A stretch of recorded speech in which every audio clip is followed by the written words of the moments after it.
بسم اللہ الرحمن الرحیم۔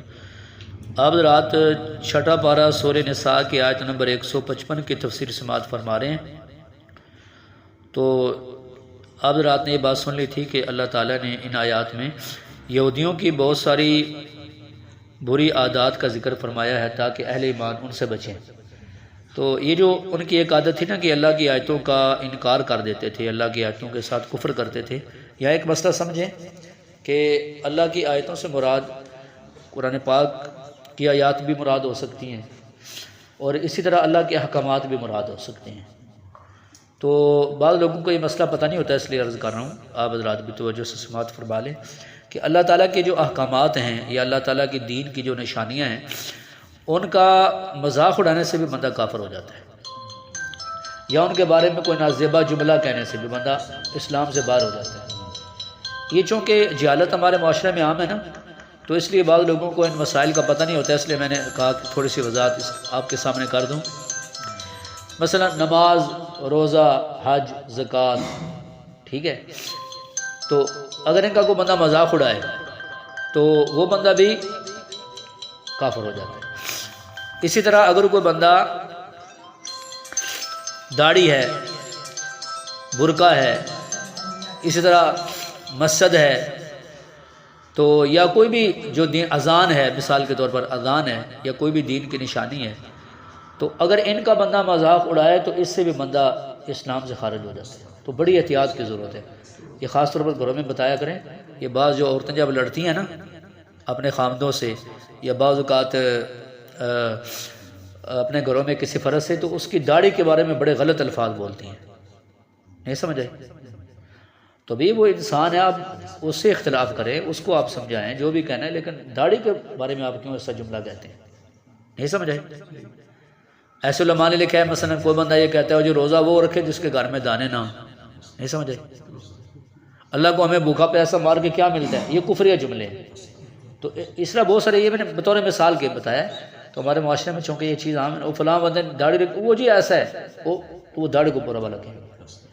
تو یہ مسئلہ انشاءاللہ آپ حضرات نے سن لیا ہے جی۔ تو اس طرح کے جو چیزیں ہوتی ہیں نا ان کو ذہن میں رکھنا چاہیے۔ ایسے فرمایا کہ یہودیوں کی ایک عادت یہ تھی کہ وَقَتْلِهِمُ الْأَنْبِيَاءَ بِغَيْرِ حق، وہ اللہ کے انبیاء جو ہوتے تھے نا ان کو ناحق قتل کر دیتے تھے۔ ناحق اس لیے کہا کہ نبیوں کا قصور کوئی نہیں تھا، نبی اللہ کے حکم کے پابند ہوتے تھے کہ لوگوں کو جا کر لا الہ الا اللہ کی دعوت دیں، تو وہ سمجھتے تھے ان کا قصور ہے کہ انہوں نے ہمارے جھوٹے خداؤں کو کیوں برا بلا کہا ہے، تو ان کو شہید کر دیتے انبیاء علیہ الصلوۃ والسلام کو۔ تو اب چونکہ نبوت کا سلسلہ تو ختم ہو گیا حضور صلی اللہ علیہ وسلم کے بعد، اب کوئی نیا نبی نہیں آئے گا، لیکن انبیاء کے جو ورثاء ہیں وہ علماء دین اور اولیاء کرام وہ موجود ہیں، تو لہٰذا ان کو برا بلا کہنا یا ان کو اذیتیں دینا، تکلیفیں دینا، تو یاد رکھیں یہ بھی یہودیوں کا طریقہ ہے، یہ اہل ایمان کا طریقہ نہیں ہے۔ تو اس لیے اس چیز کے بارے میں بھی بہت زیادہ ہمیں احتیاط کی ضرورت ہے۔ جو لوگ یہودیوں کے بچے ہیں یا یہودیوں کی روحانی اولاد ہیں، انہوں نے تو علماء کو شہید تک بھی کیا۔ صرف ہم کراچی کے علماء کو گنیں تو بلا مبالغہ سینکڑوں میں نہیں بلکہ ہزاروں میں علماء ایسے اپنے وقت کے بڑے بڑے جید علماء، ان کو ٹارگٹ کیا گیا اور لوگ پکڑے بھی گئے بعد میں۔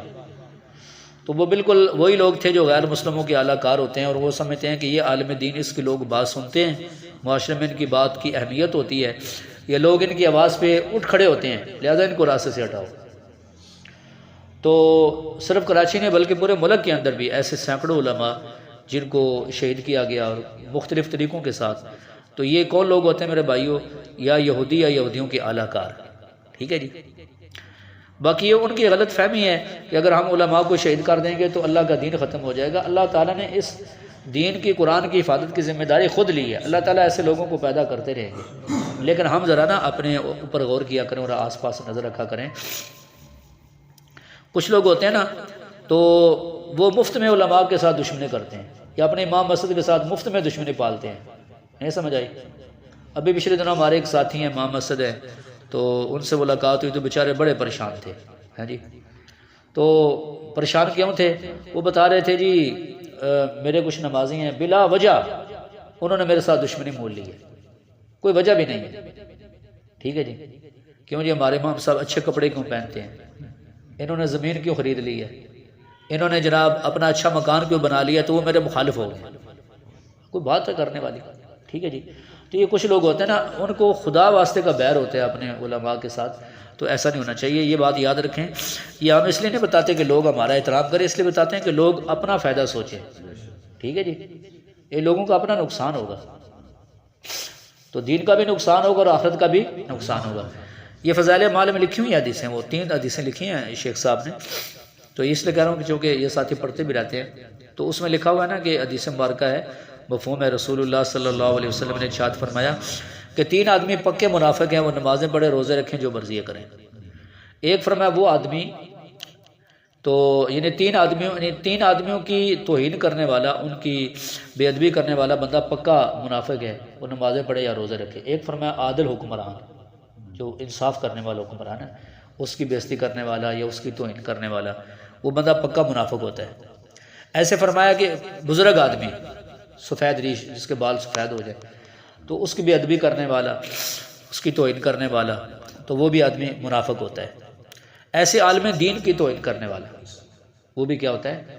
منافق ہوتا ہے. اور آپ صلی اللہ علیہ وسلم نے ارشاد فرمایا، جس کا مفہوم یہ ہے کہ مجھے اپنی امت پر جن چیزوں کا ڈر ہے، ان میں سے ایک چیز یہ بھی ہے کہ وہ علماء کی ناقدری کریں گے. تو حقیقت یہ ہے کہ ہم جب عام معاشرے میں نکلے، ہم نے دیکھا کہ واقعتاً علماء کی بہت زیادہ ناقدری کرتے ہیں لوگ. بلا وجہ مخالفت کریں گے، بلا وجہ الزامات لگائیں گے، بہتان لگائیں گے.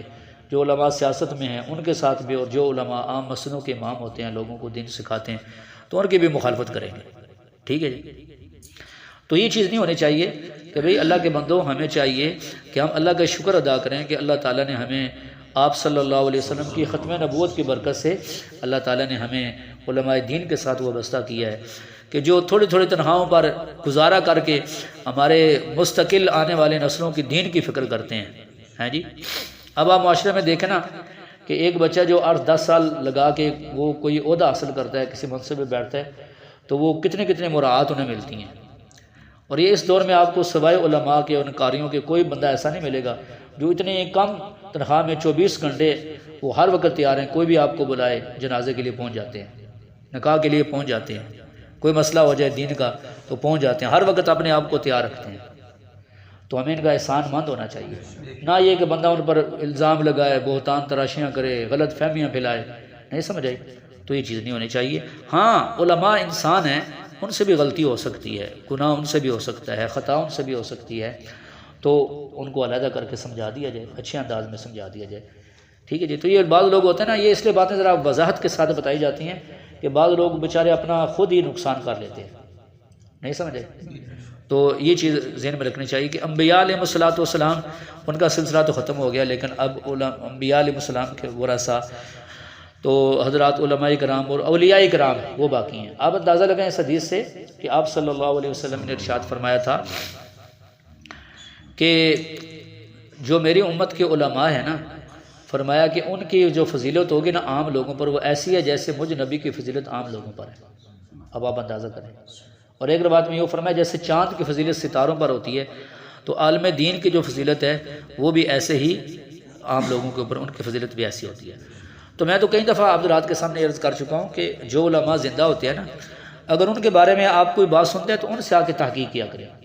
مثلا میں آپ کی مسجد کا امام ہوں، اگر میرے بارے میں آپ حضرات کو کوئی بندہ یا ایسی کوئی بات بتاتا ہے، میں ایک مثال دے کر بات کر رہا ہوں، کوئی ایسی بات بتاتا ہے، تو آپ کو چاہیے کہ آپ مجھ سے اگر پوچھیں، یہ نہ ہو کہ بس سنی سنائی بات کو آگے چلا دیں. کئی دفعہ ایسے ہوتا ہے نا کہ ہمیں یار وہ فلاں بندہ ایسا، جب ہم پوچھتے ہیں تو معاملہ بالکل الٹ ہوتا ہے. نہیں سمجھ آئی؟ تو کئی دفعہ یہاں غلط فہمیاں پھیلائی جاتی ہیں اور عجیب عجیب قسم کی باتیں کی جاتی ہیں. اب دیکھو نا، مثال کے طور پر مسجد کا فنڈ کس کے پاس ہے؟ ہماری مسجد کا بھائی الیاس صاحب کے پاس ہے نا. مسجد کا فنڈ میرے پاس تو نہیں ہے نا. ٹھیک ہے. اب اگر بھئی مثال کے طور پر میں نے موٹر سائیکل لی ہے، میں مثال دیتا ہوں، یا کوئی اور چیز لی ہے، تو کوئی بندہ یہ الزام لگانا شروع کر دیا قاری صاحب نے مسجد کے پیسے کھائے ہیں، تو بھی اگر پوچھے سے پیسے مسجد کے ہیں کس کے پاس، حق بنتا ہے کہ نہیں بنتا؟ نہیں سمجھ آئی؟ باقی میں نے موٹر سائیکل کہاں سے لیا ہے، میں اس کا جواب دے نہیں ہوں. ہاں اس وقت جواب دے ہوں جس وقت میرے پاس مسجد کے پیسے ہیں. ایک آدمی مجھے ہدیہ تحفہ دیتا ہے مثال کے طور پر، اب وہ نہیں بتانا چاہتا تو میں کیوں بتاؤں کسی کو؟ میں اس کا ذمہ دار نہیں ہوں. یہ میں اس لیے بات عرض کر رہا ہوں کہ ایک دفعہ مرزا جیلوی نے ایک بیان ریکارڈ کروایا اور اس میں اس نے کہا کہ یہ جو علماء اچھے کپڑے پہنتے ہیں، ان کے پاس گاڑیاں ہوتی ہیں، موٹر سائیکل ہوتے ہیں، تو آپ ممبر پر ان سے پوچھا کریں کہ آپ نے یہ کہاں سے لی ہیں. کیا مقصد تھا کہ لوگوں کے ذہنوں میں علماء کی دشمنی بٹھانا کہ علماء کو اچھے کپڑے نہیں پہننے چاہیے، ان کے پاس نہیں موٹر سائیکل اچھا گاڑی نہیں ہونی چاہیے، وہ تو غریب رہے ہیں، فقیر بن کے رہے ہیں جی معاشرے کے اندر، اور لوگ علماء کی جو نہ قدری کریں۔ تو میں نے اس وقت جمعے پر بھی کہا تھا، میں نے کہا کہ ہاں یہ ہے کہ اگر میرے پاس فنڈ ہے مسجد کا مدرسے کا پھر مجھ سے پوچھیں حساب لیں، جب میرے پاس ہے ہی نہیں تو پھر کسی کو آگے نہیں بنتا کہ وہ مجھ سے پوچھے کہ کر صاحب آپ نے یہ کپڑے کہاں سے لیے۔ یہ کوئی مال غنیمت والی بات تھوڑی ہے، مال غنیمت وہ تو سیدنا عمر رضی اللہ تعالیٰ کو تو جنگ دشمنوں سے مال غنیمت آیا تھا تو لوگوں نے پوچھا تھا جی سب کو ایک ایک چادر ملی ہے تو آپ کو 2 چادروں سے آپ کے کپڑے بنتے ہیں تو آپ نے 2 چادریں کیوں لی ہیں؟ وہ تو تھا مال غنیمت، یہاں کون سا جہاد ہو رہا ہے؟ یہاں تو امام بیچارے ان کو تنہائی تھوڑی تھوڑی ملتی ہیں، بمشکل اپنا گزارا کرتے ہیں۔ ہاں اس معاشرے میں علماء سے محبت کرنے والے بھی لوگ ہیں الحمدللہ، آپ اندازہ نہیں کر سکتے کہ بعض لوگ کتنی محبت کرتے ہیں علماء سے، آپ یقین کریں۔ یہ تھوڑی سی بات اس لیے سنا دینا کہ یہ اصل میں آج کل ایک فتنوں کا دور ہے، تو اس طرح کی باتیں لوگوں کے ذہنوں میں ڈالی جاتی ہیں، اسے تھوڑی وضاحت کرنی پڑتی ہے۔ واقعہ کہاں کا ہوتا ہے اور کہاں پر لگا دیتے ہیں آگے، نہیں سمجھ آئے؟ تو اس لیے حضرات علماء کا جتنا ادب ہو سکے، احترام ہو سکے، ان کی خدمت ہو سکے، اس کو اپنے سادے سمجھنے چاہیے۔ میں کئی دفعہ کہتا ہوں نا، ابھی حالیہ ہمارے ایک عالم ہیں، کیا کچھ نہیں کہا لوگوں نے 3-4 سالوں میں، ان کے نام بگاڑے، سارا کچھ کیا، لیکن علماء کو دیکھیں اللہ اس طرح عزت عطا فرماتے ہیں۔ ابھی ان 1 مہینے کے اندر کون سی پارٹی ہے جس نے ان کے گھر کا طواف نہیں کیا؟ ہر ایک ادھر ہی آ رہا ہے، ہر ایک ادھر آ رہا ہے، ہر ایک ادھر۔ تمہیں کس نے بلایا؟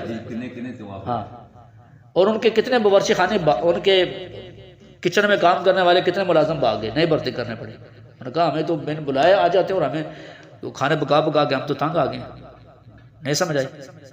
یوں اللہ تعالیٰ عزت دیتے ہیں۔ وہ جو نام بگاڑنے والے، گالیاں دینے والے، وہ بھی آ رہے ہیں طواف کر رہے ہیں، ان کے قدموں میں بیٹھ رہے ہیں، ان کو بوسے دے رہے ہیں۔ تو یہ ہوتی ہیں غلط فہمیاں پھیلائی جاتی ہیں۔ اب دیکھو نا میرے بھائیوں، میں آپ سے پوچھتا ہوں، میں اور آپ اگر ہمارے اوپر کوئی الزام لگے تو ہم کہتے ہیں نا ثبوت دے، کہتے ہیں نا، لیکن جب علماء پر کوئی لگے تو اس وقت کوئی ثبوت کی ضرورت نہیں ہے، بغیر ثبوت کے آپ الزام لگا دیں گے، ہیں جی؟ تو اس لیے اس چیز میں بڑی احتیاط کی ضرورت ہے، ٹھیک ہے جی۔ اور بعض روایات میں جو آتا ہے کہ جو لوگ علماء کرام کی محبت کرتے ہیں، ان سے عقیدت رکھتے ہیں، ان کی خدمت کرتے ہیں، تو اللہ تعالیٰ ان کی نسل میں سے کسی نہ کسی کو ضرور عالم بنائیں گے۔ اور بتائیں عالم یہ کوئی معمولی چیز نہیں ہے۔ اور آخری بات عرض کرتا ہوں، دیکھو یہ بات میں میرے بیان ریکارڈ ہو رہا ہے، یہ صرف نہیں آپ کے لیے، انشاءاللہ یہ جو ساتھی سنیں گے بعد میں بھی۔ دیکھیں اس وقت ایک چیز ہے جس کی بہت زیادہ اہمیت ہے، وہ یہ ہے کہ کئی حضرات علماء اور کئی اس وقت جو مسجدوں کے امام ہیں، انہوں نے اپنے بچوں کو مدارس میں آگے مزید نہیں پڑھایا۔ میں دیکھتا رہتا ہوں ایسی چیزیں، انہوں نے اسکولوں کالجوں میں بھیج دیا۔ کیوں؟ انہوں نے کہا یار ہمارے ساتھ مسجدوں کی کمیٹیوں نے بہت برا رویہ اختیار کیا، نہیں سمجھ آئی؟ ہم اپنے بچوں کو نہیں اس لائن پہ لانا چاہتے۔ اب اس کے ذمہ دار وہ علماء نہیں ہیں، اس کے ذمہ دار وہ مسجدوں کی کمیٹیوں کے ہیں لوگ ہیں جنہوں نے مسجدوں کا چندہ لوگوں سے اکٹھا کیا اور اس کو بے جا جگہوں پر لگایا۔ اگر اس کی بجائے وہ علماء پر لگاتے، ان کو معاشی طور پر مضبوط کرتے، تو اپنے بچوں کو وہ مستقبل میں کبھی بھی دوسری لائن میں نہ لے کر جاتے۔ ٹھیک ہے میرے بھائیو، یہ میں ایک عام معاشرے کی بات کر رہا ہوں، ٹھیک ہے؟ تو خدا را جو ساتھی یہ بیان سنیں گے وہ اپنی اپنی مسجدوں میں ایسا نظام بنائیں کہ امام کو معاشی طور پر مضبوط کر دیں، تاکہ اس کی نظر کہیں اور جائے نہ، نہیں سمجھ آئی؟ اور وہ یہ کہے کہ میں نے دین کی خدمت کرنی ہے، یہیں پر میں نے جینا، یہیں پر مرنا ہے۔ تو اب کتنے افسوس، میں آپ یقین کریں کئی مسجدیں میں نے دیکھی ہیں ایسی کہ یہ مسجد کے محراب ہے، اس میں شیشے کا کام ہوتا ہے بڑا بہترین، لیکن امام صاحب کہہ رہے ہیں میرے 1000 روپے تنخواہ بڑھا دو، تو میں نے تو وہ مسجد تلاش کر لو، ٹھیک ہے؟ میں آپ کو اپنی بات سناؤں، ایک دفعہ مجھے یہاں نا ایک بندہ بڑا محبت کرنے والا ساتھی ابھی یہاں موجود ہے، اس کے بات کر رہا ہوں، مجھے کہنے لگا کر صاحب تسی عالم دین ہو، تواڈے واسطے ٹیوشن بنانا مناسب نہیں ہے۔ میں نے کہنے لگا یہ تواڈی عزت کے خلاف ہے۔ تو میں نے کہا اس کے ذمہ دار کون ہے؟ میں نے کہا آپ میرے محبت کرنے والے ساتھی، اس نے میں کہہ رہا ہوں ٹیوشن پڑھانا میری عزت نہیں ہے، تو اس کے ذمہ دار کون ہے؟ آپ نے تو کبھی نہیں پوچھا کہ صاحب آپ کی کتنے تنخواہ ہے، کس طرح کا زمانہ چل رہا ہے، کس کا وقت چل رہا ہے، تو آپ نے تو اس بارے میں کبھی فکر نہیں کی نا۔ وہ بہت شرمندہ ہوا، پھر کہنے لگا واقعی بات۔ تو میں نے کہا یہ اللہ کا شکر ادا کرتے، میں نے دکان تو نہیں کھولی نا، بچوں کو پڑھاتا ہوں نا، قرآن ہی پڑھاتا ہوں نا، کوئی میں نے دکان تو نہیں کھولی، اپنے شعبے کے اندر ہوں۔ ہاں آپ ہمیں اتنا خود کفیل بنا دیں کہ ہمیں ضرورت نہ پڑے اس کام کرنے کی بھی، تو پھر وہ معذرت کرنے لگا۔ تو بات یہ ہے میرے بھائیوں کہ باتیں کرنا آسان ہوتا ہے، لیکن کسی سے پوچھنا بھی آپ کا نظام کیسے جا رہا ہے، آپ بھی آخر انسان ہیں، اس معاشرے کے اندر رہتے ہیں، تو یہ باتیں ذرا کھل کے اس لیے بیان کرنے کی ضرورت ہے کہ یہ صرف میں اپنی مسجد کی نہیں بات کر رہا، اکثر جگہوں پر یہی صورتحال ہے۔ تو لہٰذا علماء کی ہم جتنی قدر کریں گے نا انشاءاللہ، آگے آنے والی جو ہماری نسلیں ہیں نا انشاءاللہ ان کا دین ہے محفوظ رہے گا۔ ورنہ جیسے میں نے کہا نا، کئی مسجدوں کے امام کہتے ہیں یار ہم نے اپنے بچوں کو نہیں پڑھانا، وہ ڈاکٹر بنے، وکیل بنے، انجینئر بنے، پیسہ کمائیں، اللہ اللہ کریں، نماز پڑھیں، کون سا فرض عالم بننا؟ اب اس کا آپ کو اندازہ نہیں کہ اس کا نقصان آگے چل کے کتنا ہوگا۔ تو اللہ تعالیٰ سے دعا ہے اللہ تعالیٰ ہمیں یہ باتیں سمجھنے کی اور عمل کرنے کی توفیق عطا فرمائے۔